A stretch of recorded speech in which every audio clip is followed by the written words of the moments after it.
Hey guys, Jedi Warrior back again for my third LEGO Star Wars set review. And this one is the 2016 Clone Turbo Tank. Retailed for $110. I was lucky enough to get it for $80, which is the reason I decided to pull the plug on this one, or pull the trigger on this one. It's actually a really cool set. I love Clone Wars and I love clones, although this isn't strictly a Clone Wars set, it's an Episode 3 set. But to start with, you get your figures. The first one is Luminara Unduli. She's one of the Jedi.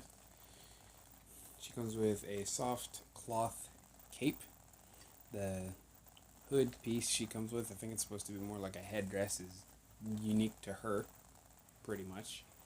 It's not one that I've ever seen before, but I know it's come on past versions of her. I don't think it's ever changed. She's got a lot of brown and gold details that go through her outfit, and she comes with a green lightsaber.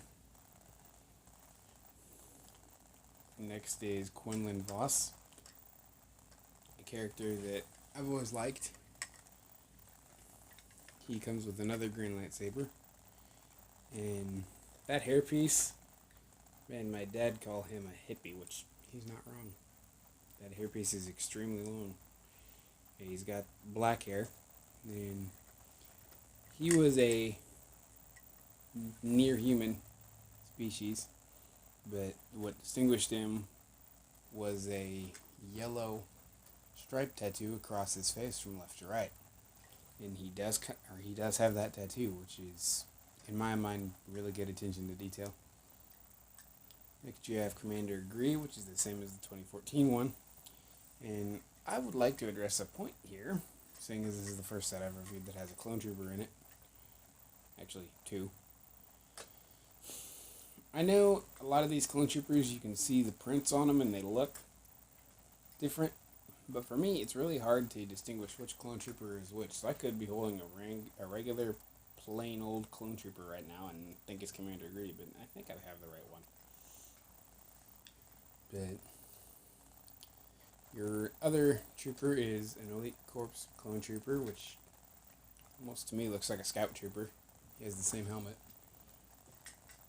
And then you have two battle droids, which have remained the same since 1999. But nothing wrong with getting a bunch of the battle droids that look alike, because most of them did. Some of them had different markings on them, but not a lot. On the front of the Clone Turbo Tank here, you have two dual-mounted laser cannons. They raise and lower. And the front flips down. Let me lower the cannons a little bit. The front flips all the way down. The top raises all the way up. And then the entire sides of the Clone Turbo Tank drop. And in front you have two seats. One for a driver, one for a co-pilot. There's a little console area between them. The driver has a steering wheel, and I think that's a control panel in front of the other one.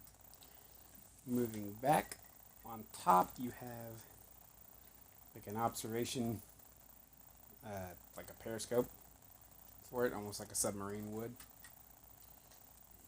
And there's a gear down inside that you can turn to raise it up, but it's actually a lot quicker just to grab it with your fingers and go. But you can put someone on top of there. I usually put Quinlan Vos up there. There is kind of a lack of clone troopers in this set for being a clone turbo tank. Then inside the set, the whole center is hollow because it contains a small clone scout walker that folds up. You just fold the legs out. Oops. That's not how that. Yeah, there we go. Yeah, the legs just fold out really easily. And there's two antennae that stick up on the back of this. There's a gun on the front. The front actually folds down to let you get your scout trooper in there, or elite clone trooper. There's There's handlebars to control it. This thing is the bare minimum. It is not very many pieces at all. It's 20 pieces at most, maybe 30. But what's cool is you can fit this thing in the ship with your clone trooper actually on it.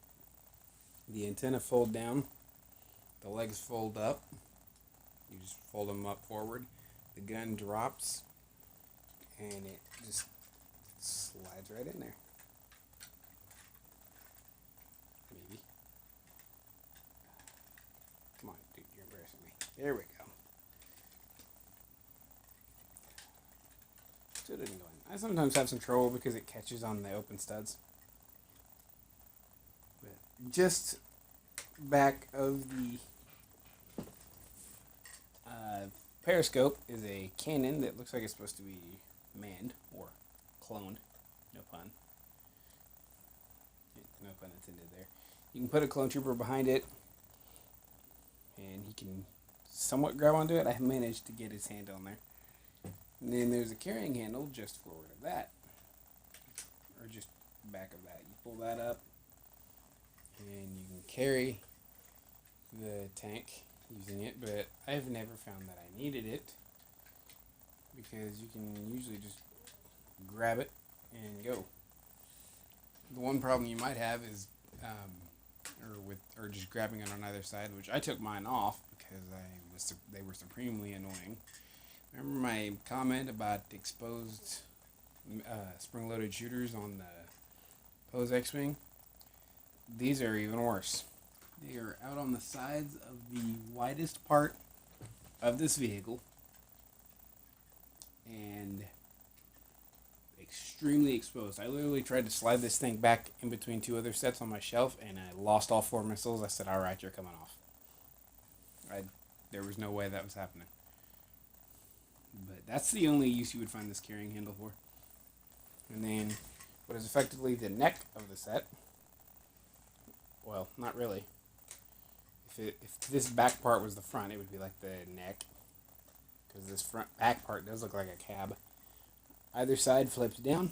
There's a little box inside with a detonator and a few spare studs for your... You know what?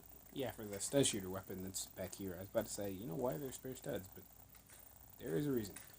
On top of the back compartment is a dual-mounted stud shooter cannon with 2 of them.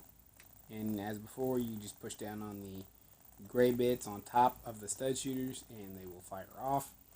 And good luck ever finding those again. Decided people have problems with this, so I'm not even going to attempt to demonstrate it. But that comes up, then the front comes down on that side. You can fit another trooper in there. I typically put Luminara back here. There was a coffee cup here, but I found it hard to get her in there with her lightsaber. So I took the coffee cup out and put the handle on one clip and the blade in the other because you can't fit it on both, or can't fit both together on one. I tried that, did not work. Now the cool feature on this set is the wheels.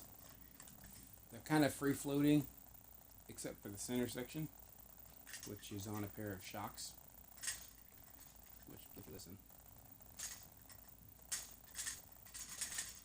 But if you set this down and you're rolling it along, you lean it to the right, it will turn right. You lean it to the left, it turns left. It works better, it slides better if you don't turn it at all, but you can lean it and it will turn that direction, which I thought, being free floating like this, the main wheels in the middle were going to be the only ones doing the driving. I was wrong. Once you tilt it, the wheels bite down and it'll turn, which is accurate too, because this thing was no fast turner. They were big lumbering tanks. There was no way they were going to turn that quick, which makes that so much more accurate. And overall, though, I definitely like this set. I like it even more being able to get it for cheaper. But like I said, I'm a huge fan of Clone Wars. Huge fan of Clone Troopers in general. They were just way cooler than the Stormtroopers. They had more personality to them. But this set is definitely a fun one. It's really light compared, or you wouldn't think it would be this light, but it's mainly because it's all hollow. But that's it for now. Peace out.